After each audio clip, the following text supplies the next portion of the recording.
لە شەودا بۆ دەناڵێنم کوشتمی سورمەی چاوەکانت لە سوبحدا دەم بە دوعام خوا حیفزی بکە ئیمانت مثلی نەقشی ئیمانی وایە لەعلی لەبوو خەتی ئەبرۆ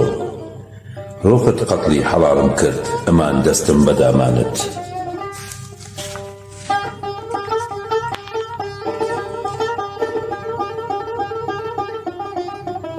لە زیندانی هیجرانداما وەک پشکۆ دەسووتێ حاڵم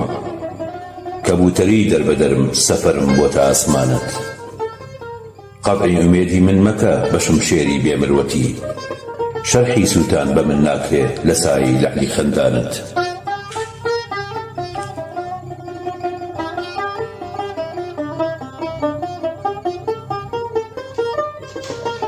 چی لە دەردی جودایی کەم مەیوز لە حوسنی نازی تۆ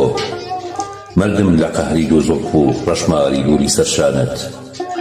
گەر دەتەوێ شەرحی مەحنەت شەرحی هیجرانم بزانی داستانی دڵ هەر ئەوەیە مەلا ڕەوف بە قوربانت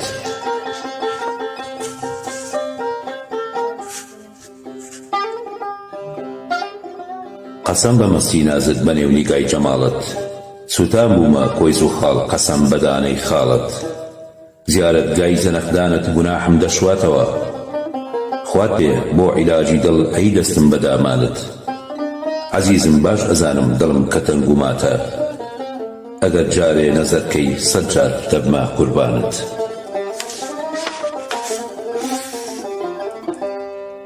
شۆقی خۆش نابێ لالە نەیبێ ئاگر و دووکەڵ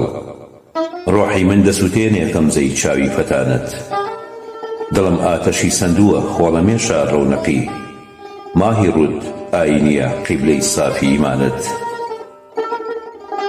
ڕۆفی بێچارە چی بڵێ مستەعیدی شەوقیار خدا بە منی عەتاکە ئەو چاهی زەنەختانت جانا ئەبەد بە من ناکرێ شەرحی حوستی چاوەکانت سەر و ماڵی تاڵان کردم پەرچەم و زوڵفی ئەفشانت دیدەنی ماهی ڕووی تۆیە مەستم ئەکا بێ قەید و شەرت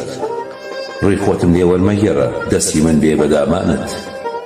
ئەگەر یەک دەفعە دەمی تۆ خوچەی لوتفی بکاتەوە محەقەق ڕۆژی قیامەت قورسە میزانی ئیمانت عشقم دەرسی مەجنوونی دەخوونم ئەو سافی بڕۆی تۆ ناکرێ بە قەڵەمی ڕەقیبانت بوەستە ئەی سەدەمی ڕۆح با تەوافت بکەم ساتێ مەنعی موریدانت مەکە لە زوهد و خەڵوە کێشانت